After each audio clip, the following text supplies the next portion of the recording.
Welcome. আজ আমরা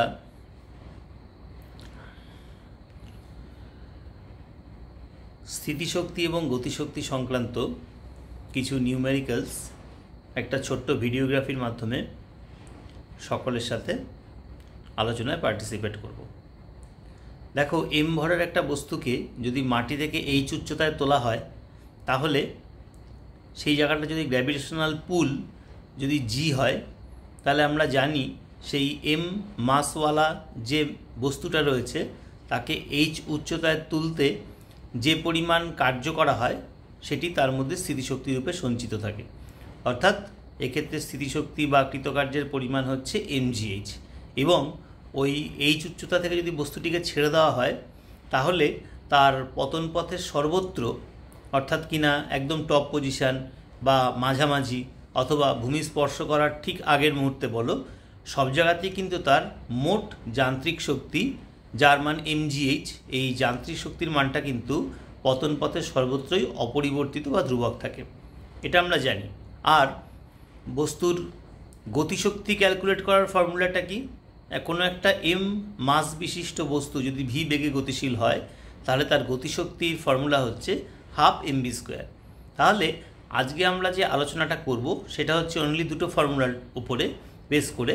একটা হচ্ছে স্থিতিশক্তি, অর্থাৎ কিনা potential energy which is represented by mgh, and kinetic energy যাকে আমরা গতিশক্তি বলি, which is represented by half mv², where m is mass of the matter, v velocity of the matter, g gravitational pull, h height। তাহলে চলো আমরা দেখে নিই এই mgh আর হাফ mv² রিলেটেড কিছু নিউমেরিক্যালস।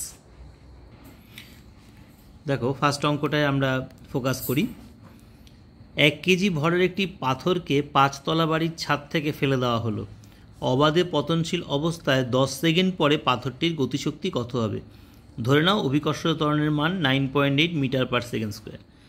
ঠিক আছে, তার মানে এখানে মাস একদম ক্লিয়ার করে নিই। মাস 1 কেজি, জি অর্থাৎ কিনা গ্র্যাভিটেশনাল পুল বা অভিকর্ষজ ত্বরণ 9.8 metre per second square. Time কত বলেছে? 1 সেকেন্ড পর পাথরটির গতিশক্তি কত ক্যালকুলেট করতে হবে, অর্থাৎ টি ইজ ইকুয়াল টু 1 সেকেন্ড। তাহলে ধরা যাক 1 সেকেন্ড পরে গতিশক্তি, মানে অবভিয়াসলি পাথরটার মধ্যে কিছুটা ভেলোসিটি এসেছে, তাহলে ধরা যাক 1 সেকেন্ড পরে পাথরটার ভেলোসিটি হলো হচ্ছে ভি। তাহলে আমরা যে কটা গতির ইকুয়েশান জানি, যেটা আমরা সরণ ও বেগ চ্যাপ্টারে শিখে এসেছিলাম, আমরা জানি v is equal to u plus f t. আর পতনশীল বস্তুর ক্ষেত্রে সেই ফর্মুলাটা কী হয়? V is equal to u plus g t, তাই তো? দেখো, এখানে v is equal to u plus f t বা ইউ প্লাস এটি।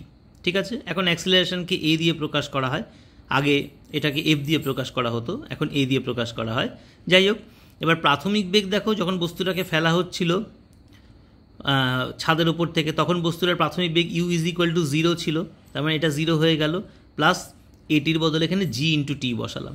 তাহলে বস্তুটার ভেলোসিটি কত হলো? দেখো, ভি ইজ ইকুয়াল টু জি হচ্ছে 9.8 ইন্টু টি, অর্থাৎ 1 সেকেন্ড পরে ইন্টু 1, তার মানে 9.8 মিটার পার সেকেন্ড। আশা করি ক্লিয়ার হলো। তার মানে 1 সেকেন্ড পরে পাথরটার গতিশক্তি তাহলে কত হলো? হাফ mv², অর্থাৎ কিনা হাফ ইন্টু এম কত, মাস হচ্ছে 1 কেজি, ইন্টু ভি কত হচ্ছে বলো, 9.8 মিটার পার সেকেন্ড ক্যালকুলেট করলাম, পুরোটা এসআইএ আছে, 9.8 তার whole square is equal to calculate করে আসলো 48.02 জুল। যেহেতু এসআইএ তাহলে এটা জুলে আসলো। আশা করি ক্লিয়ার হলো। নেক্সট পরের অঙ্কটা ছটাপট চোখ বুলিয়ে নিই। দেখো কি বলছে। 5 কেজি ভরের একটি বস্তুকে ভূমি থেকে 10 মিটার ঊর্ধ্বে একটি বাড়ির ছাদে তোলা হলো। এরপর বস্তুটিকে ওই স্থান থেকে ভূমির দিকে ছেড়ে দেওয়া হলো। বস্তুটি অবাধে পতনশীল হলে ছাদ থেকে 3 মিটার নিচে বস্তুটির মোট যান্ত্রিক শক্তি কত হবে? জি এর মানটা এখানেও ডিক্লেয়ার করে দিয়েছে। আমরা জানি, শুরুতেই বলে নিলাম, অবাধে পতনশীল বস্তুর যান্ত্রিক শক্তি কিন্তু ধ্রুবক থাকে। তাহলে দেখো, ছাদ থেকে 3 মিটার নিচে বস্তুটির মোট যান্ত্রিক শক্তি কত হবে? তাহলে ভূমি থেকে 10 মিটার উঁচুতে বস্তুকে তুলতে যে পরিমাণ কৃতকার্য, অর্থাৎ আমাদের কিনা ওই প্রাইমারি ফর্মুলা mgh। ঠিক আছে, তাহলে এম এখানে কত? দেখো, 5 কেজি ভর, জি কত, 9.8 মিটার পার সেকেন্ড স্কোয়ার, আর এইচ কত, হাইট হচ্ছে 10 মিটার। তাহলে সিম্পল mgh ফর্মুলায় বসিয়ে বেরোলো কত? 490 জুল। এটাই হচ্ছে তাহলে কি বলো, বস্তুটার স্থিতিশক্তি, অর্থাৎ কিনা বস্তুটা যখন ভূমি থেকে 10 মিটার উচ্চতায় ছিল। আর আমরা যেহেতু জানি যে অবাধে পতনশীল অবস্থায় সর্বস্তরে যে জায়গায় থাকুক না কেন বস্তুটা তার মোট শক্তি ধ্রুবক থাকে, তাহলে ওই উচ্চতায় যখন শক্তি 490 জুল ছিল, তাহলে পতন পথের সর্বত্রই কিন্তু তার মোট শক্তির মানটা কিন্তু 490 জুলই হবে। এটা আমাদের বেসিক ফর্মুলা, আমরা এটা কিন্তু প্রমাণও করেছি। ঠিক আছে, নেক্সট 4 নম্বর প্রবলেমে চলে আসি। দেখো এখানে যে 4 নম্বরটা আছে, 20 মিটার উঁচু একটি মিনারের শীর্ষ থেকে 100 গ্রাম ভরের একটি বস্তুকে নিচের দিকে 5 মিটার পার সেকেন্ড বেগে ছোড়া হলো।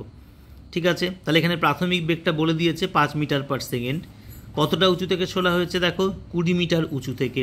বস্তুটার ভর কত বলেছে, 100 গ্রাম। তার মানে এখানে এটা দেখা যাচ্ছে সিজিএস আর এসআই মেশানো আছে। তার আমাকে আইদার সিজিএস অথবা এসআই করে নিতে হবে।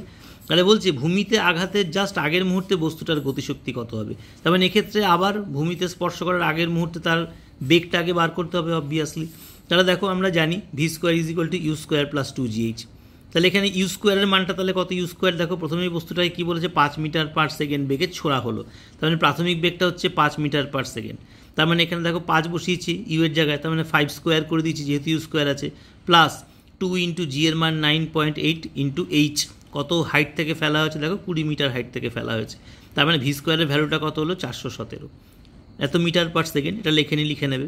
তার মানে ওই সময় বস্তুটার গতিশক্তি কত হলো, শুরুতেই বললাম হাফ mv স্কোয়ার, অর্থাৎ হাফ ইন্টু মাস কত, মাস বলেছে 100 গ্রাম মানে 0.1 কেজি, ইন্টু ভি স্কোয়ারের মানটা আমরা কত বার করেছি, 417।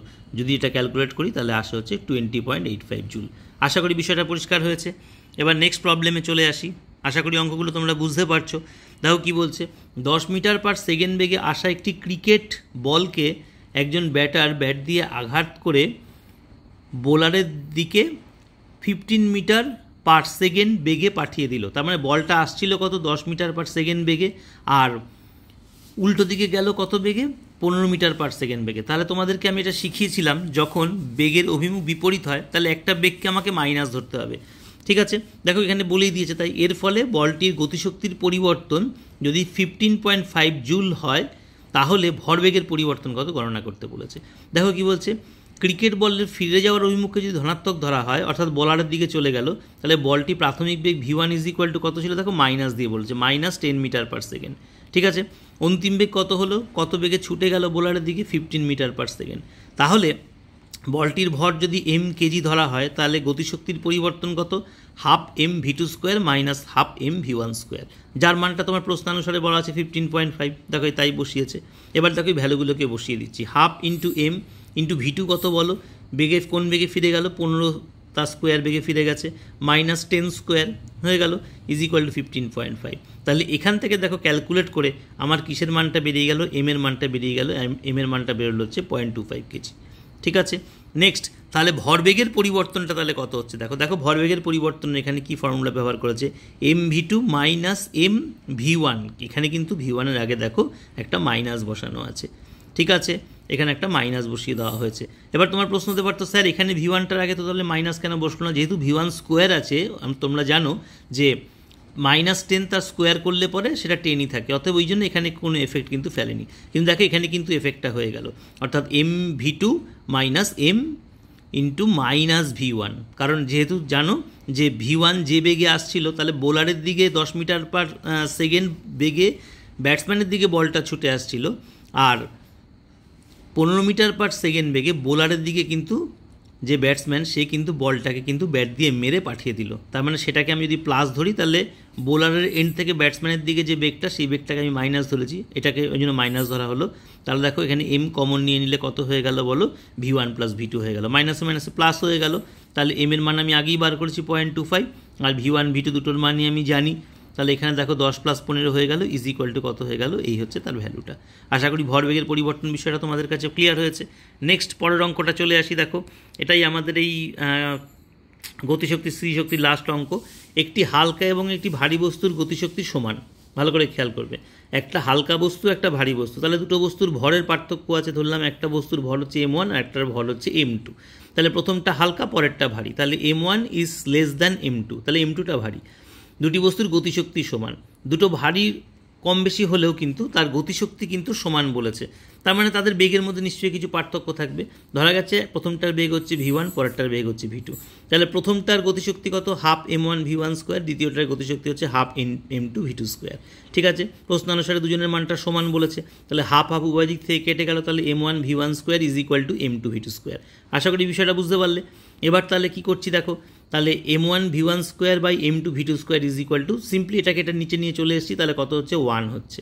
ঠিক আছে, এবার দেখো উভয় পক্ষে বাদিকে এবং তার নিচে, ঠিক আছে, মানে এটারও এদিকে m1 গুণ করলাম, আবার এটারও এদিকে m2 গুণ করলাম। ঠিক আছে, তার ফলে দেখো এই ডান দিকে দেখো m1 আর m2 আমি গুণ করেছি, ব্যাপারটা একই থাকলো। তাহলে আর এদিকে m1 গুণ করার ফলে কত হলো, এখানে তো m1 ছিল, আরেকটা m1 আনলে পরে কত হচ্ছে m1 v1 square by m1 square v1 square by m2 square v2 square is equal to m1 by m2। ব্যাপারটা আলটিমেট এটার সঙ্গে ইকুইভ্যালেন্টই হলো, একই থাকলো, শুধু 1-এর পরিবর্তে m1 বাই m2 নিয়ে আসলাম, যেহেতু উভয় দিকে একটা করে m1 আমি উপর নিচে দুদিকেই m1 এবং m2 এনেছি। ব্যাপারটা নিশ্চয়ই তোমাদের কাছে পরিষ্কার হয়েছে।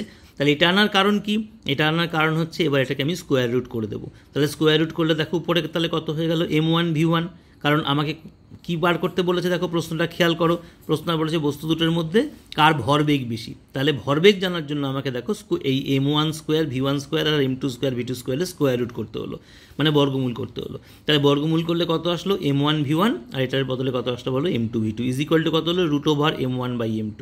এবার তোমরা খুব ভালো করেই জানো, আমি আলোচনার শুরুতেই ধরে নিয়েছিলাম দেখো m1-এর থেকে m2 বড়, তাহলে এই যে রেশিওটা এসছে, রেশিওটার মান কত হবে, লেস দ্যান 1 হবে, কারণ m1টা ছোটো m2টা বড়, তার মানে স্বাভাবিক ভগ্নাংশটা কত হবে, একের থেকে ছোট হবে। তাহলে যেহেতু একের থেকে ছোট হলো, এবার ক্রস মাল্টিপ্লিকেশন বা বজ্রগুণন করলে কত হচ্ছে বলো, m1 v1 is less than m2 v2। তার মানে কি হচ্ছে বলো, m2 v2-র মানটা m1 v1-এর থেকে বড়, অর্থাৎ কিনা ভারী বস্তুটার ভরবেগ হালকা বস্তুটার ভরবেগের থেকে তুলনামূলকভাবে বেশি।